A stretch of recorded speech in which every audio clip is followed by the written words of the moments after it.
دیکھیں میں جب امریکہ میں رہا ہوں نا، میں نیو یارک میں نے کافی عرصہ گزارا. نیو یارک جو ہے وہ امریکہ کا ایک طرح سے امیگریشن کیپٹل ہے. دنیا جہاں سے لوگ نیو یارک آتے ہیں، ٹھیک ہے. اور کیونکہ میں نے سارا امریکہ دیکھا ہے، میں آپ کو یہ بتا دوں، نیو یارک باقی امریکہ ایک طرف، نیو یارک ایک طرف. جو نیو یارک میں رہا ہے نا، اس نے باقی امریکہ نہیں دیکھا، اور جس نے باقی امریکہ دیکھا ہے اس نے نیو یارک نہیں دیکھا. اپنی الگ دنیا ہے وہ. اوکے خیر، وہاں دنیا جہاں کے لوگ آتے ہیں، اور وہاں عجیب معاملہ ہے. ایک نیبرہڈ میں، ایک محلے میں سارے چائنیز موو ہو گئے، ساری دکانوں کے سائن چائنیز میں ہیں، سب چائنیز میں بات کر رہے ہیں. ایک نیبرہڈ میں سارے پورٹریکن موو ہو گئے، سب اسپینش میں بات کر رہے ہیں. میں وہاں کام بھی کرتا تھا ایک شو اسٹور میں، وہاں سارے اسپینش میں بات کرتے ہیں. انگلش میں بات کروں غصہ کریں گے. Okay ¿Qué problema tienes? No habla español. Estás en los Estados Unidos. امریکہ میں رہ رہے ہو، اسپینش نہیں آتی، شرم کرو. وہ اس طرح بات کریں گے وہاں پہ. آپ بروکلن میں چلے جاؤ، اٹلانٹک ایونیو پہ سارا یمنی نیبرہڈ ہے، سارے عربی میں ساری دکانیں ہیں، عربی میں سارے بات کر رہے ہیں، خطبہ عربی میں ہوتا ہے وہاں پر، اور دکانوں میں سارے عربی میں. یعنی آپ یمن میں داخل ہو گئے ہو ایک طرح سے. اس سے 2 بلاک آگے جاؤ، وہ کیا نام ہے، اٹلانٹک ایونیو پہ بہت بڑا جوئش نیبرہڈ ہے، وہاں سارے سائنس ہیبرو کے اندر ہیں وہاں. اور ایک اور نیبرہڈ میں گریک نیبرہڈ ہے، ایک اور نیبرہڈ میں جو ہے اٹالین نیبرہڈ. یعنی ہر ایک نے اپنے اپنے محلے بنائے ہوئے ہیں، لیکن ساتھ ایک شہر بھی ہے. تو جب وہ آپس میں بات کرتے ہیں نا، تو ہوتا کیا ہے، کیونکہ وہ سارے فورنرز ہیں، تو اصل میں جو وکٹم ہوتا ہے نا ان کا، جس زبان کی دھجیاں اڑتی ہیں، وہ ہے انگلش. تو دنیا کی سب سے خراب انگلش نیو یارک میں بولی جاتی ہے. کیوں؟ کیونکہ وہاں ہر طرف سے لوگ آ رہے ہیں. اسی طرح سب سے عجیب زبان آپ کو دنیا میں ملے گی مکے میں. مکے میں آپ کو ملے گا کوئی یمنی بیٹھا جائے نماز بیچ رہا ہے، کہہ رہا ہے 5 ریال 5 ریال 5 ریال.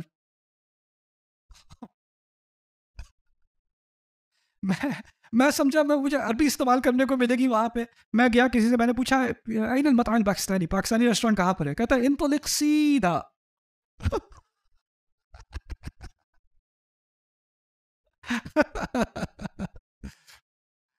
ایسا کیوں ہوتا ہے؟ ایسا اس لیے ہوتا ہے کہ جب مختلف کلچرز ایک دوسرے سے ملتے ہیں نا، تو ایک زبان اور دوسری زبان آپس میں گڑبڑ ہونی شروع ہو جاتی ہے.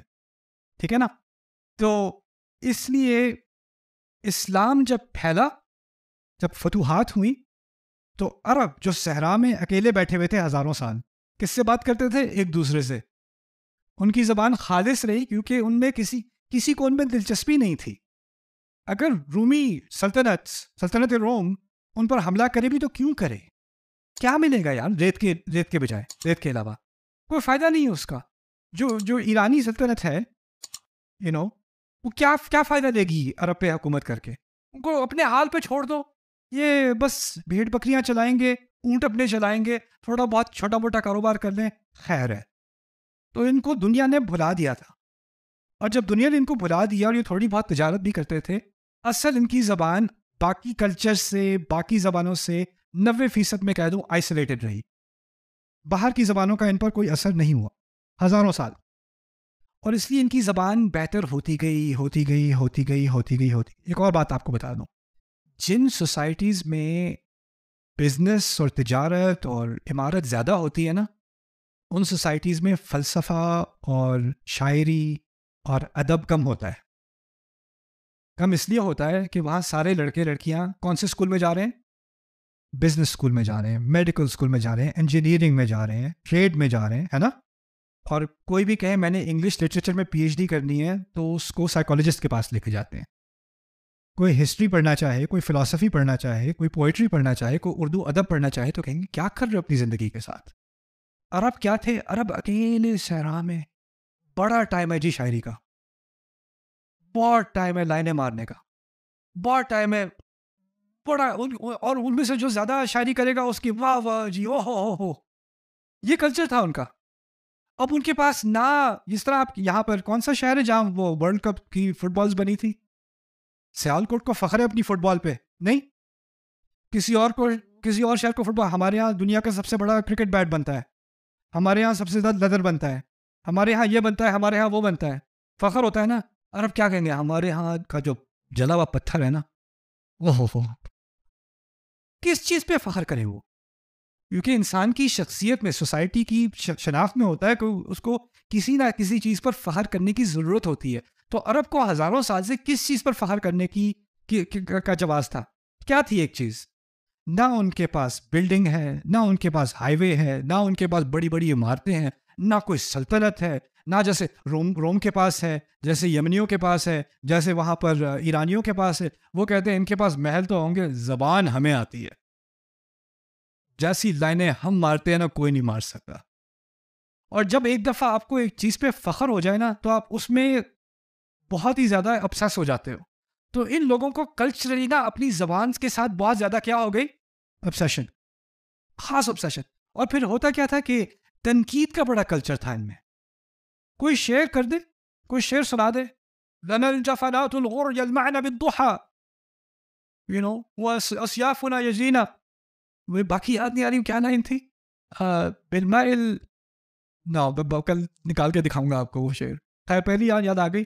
ہمارے پاس وہ ایک قبیلہ فخر کرتا تھا کہ وہ کتنا وہ کیا نام ہے صدقہ کرتے ہیں. تو الجفنات الغر یعنی ہمارے پاس جو ڈونگے ہوتے ہیں نا، بولز کو کیا کہتے ہیں تمہیں یار؟ ہمارے پیالے جو ہے نا وہ بھی چمکتے ہوئے ہوتے ہیں. یلمعنا بالضحى، دن کے وقت ہمارے جفنات، ہمارے پیالے چمکتے ہیں. یعنی جو پیالے جس سے ہم صدقہ کرتے ہیں، یعنی ہم صدقہ بھی کرتے ہیں تو بڑے چمکیلے پیالوں میں کرتے ہیں. یلمعنا بالضحى. تنقید ہو گئی جی آپ نے جفنات کہا تھا، یہ جمع قلہ ہے، یعنی آپ کے پاس بہت تھوڑے سے پیالے ہیں. جفان کہا ہوتا تو زیادہ پیالے ہوتے. پیسے تو ہیں آپ کے پاس، اتنے زیادہ پیسے نہیں ہیں. اور پھر آپ نے بالضحى کہا کہ دن میں چمکتے ہیں. دن میں تو ہر چیز چمکتی ہے، پتھر بھی چمک رہا ہوتا ہے. کہنا چاہیے تھا رات میں چمکتے ہیں. یعنی کوئی شاعری کر بھی دے تو اس کی دھجیاں اڑانی شروع کرتے تھے. اور اس ماحول میں پھر ان کا اپنا محاورہ تھا. اور محاورے کی بات بہت ضروری ہے. ہر سوسائٹی کا اپنا کیا ہوتا ہے؟ محاورہ. آپ ڈکشنری سے زبان نہیں سیکھ سکتے. ڈکشنری سے آپ کو کچھ الفاظ تو آ جائیں گے، لیکن اصل جو زبان ہوتی ہے نا وہ کس میں ہوتی ہے؟ محاورے میں. آپ اگر انگریزی میں ترجمہ کرو، میں فلانی جگہ گیا اور ان لوگوں نے مجھ سے ایسے بات کی، میری تو ناک کٹ گئی.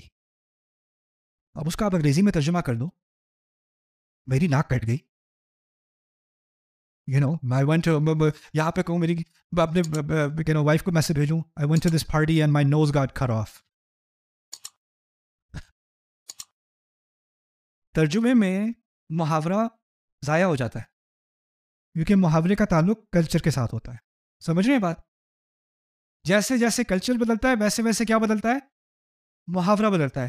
آج کل جو محاورہ اردو میں استعمال ہو رہا ہے، میں پورے اعتماد سے کہتا ہوں 20 سال پہلے استعمال نہیں ہو رہا تھا. اور 20 سال پہلے جو محاورہ استعمال ہو رہا تھا وہ 40 سال پہلے استعمال نہیں ہو رہا تھا. جیسے جیسے سوسائٹی بدل رہی ہے ویسے ویسے کیا بدل رہا ہے؟ محاورہ بدل رہا ہے. صحیح بات ہے کہ نہیں؟ انگریزی کا محاورہ بدلتا ہے کہ نہیں؟ بڑی جلدی بدلتا ہے.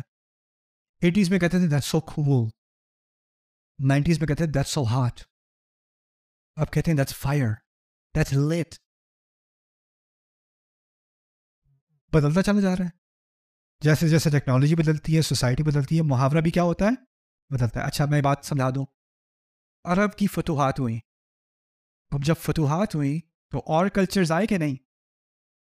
اب اور کلچرز آتے ہیں، دوسرے کلچرز آتے ہیں، تو ان کی زبان اور عربی زبان کی آپس میں کلیش ہوتی ہے کہ نہیں؟ تو ہونی ہے. اب کلچر بدل رہا ہے تو اور کیا بدلے گا ساتھ ساتھ؟ محاورہ بدلے گا. اب قرآن کا اپنا محاورہ ہے کہ نہیں؟ لیکن قرآن کا محاورہ اسلام کے پھیلنے سے پہلے والا ہے یا اسلام کے پھیلنے کے بعد والا ہے؟ پہلے والا ہے. اب وہ پہلے والا محاورہ تو مر رہا ہے، وہ تو ختم ہو رہا ہے، اور بہت جلدی ختم ہو رہا ہے. اور وہ جیسے ہی اسلام جیسے اس کو فتح ملی، اس عرب کا محاورہ مرنے لگا. اور جب وہ مرنے لگا تو ایک بڑا عجیب خطرہ سامنے آیا. ہو سکتا ہے قرآن کوئی محاورہ استعمال کر رہا ہو اور آج سے 100 سال بعد کسی کو پتہ بھی نہ ہو کہ یہ محاورہ تھا. یہ خطرہ تھا کہ نہیں؟ تو جس طرح ایک کیمپین ہوئی تھی نا کہ ہمیں حدیث جمع کرنی ہے، اور ایک کیمپین ہوئی تھی کہ ہمیں آثار جمع کرنے ہیں، اسی طرح ایک کیمپین ہوئی تھی ہمیں عربی زبان کا اصلی محاورہ جمع کرنا ہے. اور وہ اصلی محاورہ جمع کرنے کے لیے آپ شہر میں نہیں جا سکتے تھے، آپ بغداد نہیں جا سکتے تھے، آپ شام نہیں جا سکتے تھے، کیونکہ وہ بڑے بڑے شہر ہیں اور شہروں میں محاورہ مر جاتا تھا. اصل محاورہ تھا صحرا کا. تو الاسمعی اور شافعی اور یہ بڑے بڑے علماء، انہوں نے بہت وقت گزارا ہے صحرا کے اندر. اور جا کر وہ کوئی بچی کسی گاؤں میں جو ہے وہ ایک اسمعی کا قصہ ہے. اسمعی کے بڑے عجیب عجیب قصے ہوتے ہیں. اسمعی عربی کے ماہر تھے. انہوں نے عربی زبان پر تحقیق کی. عربی زبان کو سمجھنے کے لیے انہوں نے صحرا میں کئی سال گزارے, اور ان کے بارے میں مشہور ہے کہ وہ شکل کے ذرا اور لہجے کے اور اپنے مزاج کے ذرا بدتمیز تھے. تو وہ کسی کے گھر میں گئے, کہتے ہیں خود ہی لکھتے ہیں, کسی کے گھر میں گیا, کسی نے مجھے دیکھا کہ میں وہاں سے نہیں ہوں, قبیلے سے, گاؤں سے نہیں ہوں, تو انہوں نے مجھے اپنے گھر میں بلا لیا. تو مجھے اس کے بارے میں زیادہ تو یاد نہیں, مجھے یہ یاد ہے کہ میں نے اس سے بدصورت انسان کبھی نہیں دیکھا, اس کے بارے میں کہتے ہیں. لیکن اس نے مجھے اپنے گھر میں بلا لیا. میں گھر میں گیا تو اس کی بیوی نے مجھے سلام کیا, تو میں نے ایک نظر دیکھ کر نیچے دیکھا, کیونکہ میں نے اس سے کبھی کوئی خوبصورت عورت نہیں دیکھی, اور میں نے استغفار کی. اور باقی وقت میں اس گھر میں بیٹھا کنفیوز رہا کہ یہ کیسے ہو گیا. تو اس نے میں نے جو میرا میزبان تھا, میں نے اس سے پوچھا کیف, یہ ہوا کیسے؟ تو اس کی بیوی ہنسنے لگی, کہتی ہے عسى ان احسن الى ربی وانا جزاؤه وعسى ان اسأت الى ربی وهو جزائی. ہو سکتا ہے کہ یہ اپنے رب سے بہت اچھا تھا اور میں اس کی جزا ہوں, یا یہ بھی ہو سکتا ہے کہ میں اپنے رب سے بہت بری تھی اور یہ میری جزا ہے. تو خیر, اسمعی کہتے ہیں کہ مجھے لفظ قرآن نے یوز کیا ہے متاع الحیات دنیا. مجھے متاع سمجھ نہیں آ رہا تھا یہ متاع ہے کیا چیز. ان کا فارمولا کیا تھا کہ وہ جا کے پوچھتے نہیں تھے متاع کا معنی بتا دو, کیونکہ معنی پوچھو گے نا تو لوگ اپنی طرف سے کوئی بات کہیں گے. وہ چاہتے تھے کہ وہاں بیٹھ کے لوگوں کی باتیں سنتے رہیں, کوئی نہ کوئی تو متاع کا لفظ استعمال کرے گا ہی. وہ انتظار میں بیٹھے رہتے تھے, کوئی کرے, کوئی استعمال کرے تو مجھے پتہ چلے کہ کیا ہے اس کا نیچرل یوسیج کیا ہے, یہ اپنے اصل سیاق میں کیسے استعمال ہوتا ہے. تو تھک ہار کے وہ کہیں پہنچے ہیں, تو ایک بچی جو ہے وہ برتن مانج رہی تھی جھیل کے کنارے برش سے نا. تو بکری آئی اور بکری نے اس کا برش اپنے منہ میں لیا اور بھاگ گئی. بچی رونے لگی, اخذ متاعی, اس نے میرا متاع لے لیا. وہ ڈاکیومنٹ کرتے ہیں متاع کے معنی جو چیز استعمال کی جاتی ہے, جس کا اپنے اندر کوئی ذوق, اس کے اندر کوئی مزہ نہیں ہوتا, لیکن اس کے لیے استعمال کی چیز ہوتی ہے, جو استعمال کی چیز ہوتی ہے وہ متاع ہوتا ہے. اس طرح کے نوٹس, اس طرح کی کیمپین شروع ہوئی اسلام میں. کیوں؟ کیونکہ قرآن صحرا کی عربی میں نازل ہوا تھا. قرآن آج کی عربی, الجزیرہ کی عربی, تفسیر کی کتابوں کی عربی, بغداد کی عربی, شام کی عربی, دمشق کی عربی, ان کی عربی میں نازل نہیں ہوا تھا. اور وہ عربی محاورے کے اعتبار سے بدل رہی تھی, اسی لیے ضرورت تھی پرانے محاورے کو برقرار رکھنے کی. اور پرانا محاورہ پتہ ہے اسلام سے پہلے والا محاورہ ہے, اور اس محاورے میں سب سے زیادہ مشہور چیز کیا تھی پتہ ہے آپ کو؟ شعر. اور شعر اس کو کہتے ہیں شعر جاہلی. شعر جاہلی سے کیا مراد ہے؟ جاہلی دور کا شعر. اور جاہلی دور کا شعر وہ جہالت والی باتیں کرتا ہے, وہ اسلامی تہذیب تو اس کے اندر ہے نہیں. تو ہماری اسلامی کتابیں میں بہت سارے غیر اسلامی شعر ہیں. وہ کیوں ہیں؟ کیونکہ ان کو اس بات کا احساس تھا کہ عربی محاورے کو ہم نے کسی نہ کسی طرح پرزرو کرنا ہے. ناؤ میں یہ ساری بات آپ کے سامنے اس لیے رکھ رہا ہوں کہ کل جو ہم کام شروع کرنے والے ہیں نا, کل ہم قرآن کے کوئی 8 محاورے دیکھیں گے. ویسے تو سینکڑوں محاورے ہیں قرآن کے اندر, لیکن جب تک آپ اس کا اصل محاورہ نہ سمجھو نا کہ وہ بات کہاں سے, کس کلچر سے وہ بات آئی ہے اور کیسے قرآن نے استعمال کی ہے, تو آپ اس کا ترجمہ پڑھو گے تو آپ کو سمجھ نہیں آئے گا کہ یہ محاورہ تھا اصل میں. اس کی ایک تاریخ ہے, اس کا ایک استعمال عرب کے ہاں تھا, انہوں نے اس کو اس طرح سمجھا, اب آپ اس کو اس طرح سمجھیں گے.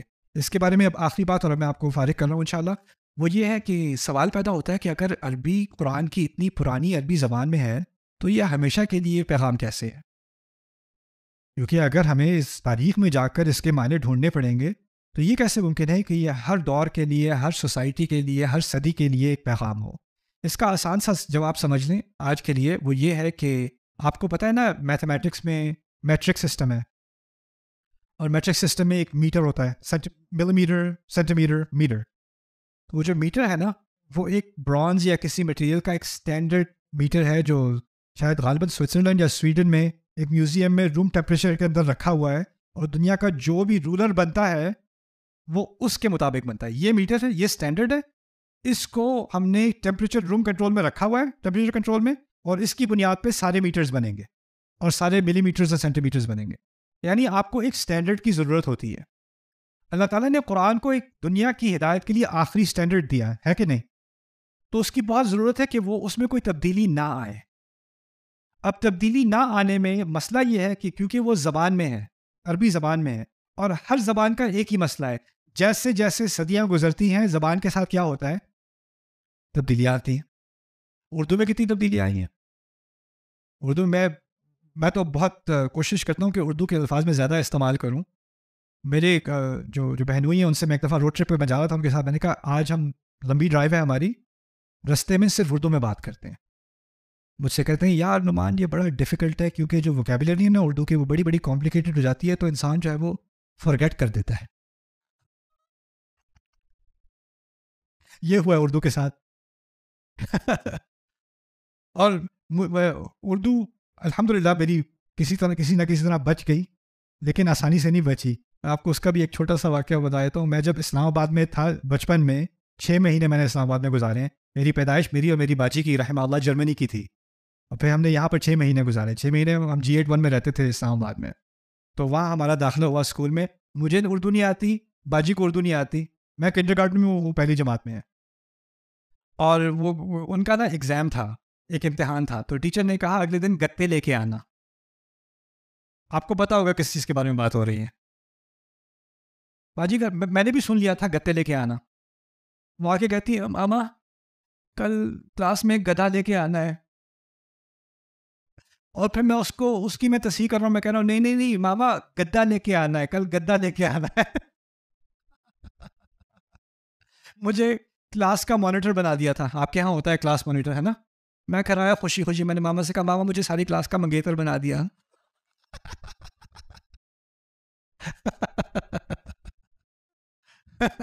زبان میں فرق آتا ہے. اگر آپ اس کلچر میں نہ ہو، آپ کی زبان مختلف ہوگی.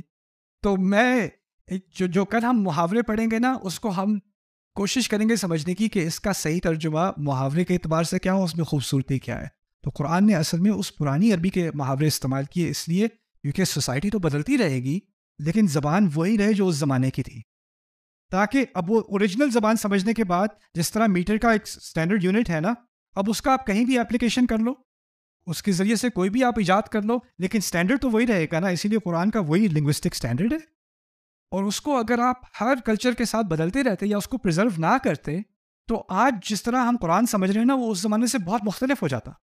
مستعمر کا لفظ، مستعمر عربی میں، پرانی عربی میں، صحرا کی عربی میں مستعمر کا لفظ تھا جو کسی چیز کو بنانا چاہے، تعمیر کرنا چاہے. قرآن نے استعمال کیا ہے واستعمرکم فیہا، اللہ تعالیٰ نے چاہا کہ تم اس زمین میں تعمیر کرو.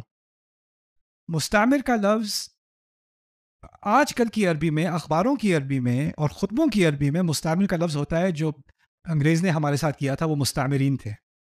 کالونائزیشن کو استعمار کہتے ہیں. پوری طرح سے مختلف لفظ ہے اب عربی زبان کا. قرآن ایک معنی میں یوز کر رہا ہے اور باقی ساری عربی کی کتابیں آج کل کسی اور معنی میں یوز کر رہی ہیں، اور اس طرح کی سینکڑوں مثالیں ہیں. اسی لیے اگر پرانا محاورہ سمجھ نہ آئے اور آپ عربی بہترین بول لو، اس کا پھر بھی یہ مطلب نہیں ہوگا کہ آپ کو قرآن سمجھ میں آ گیا.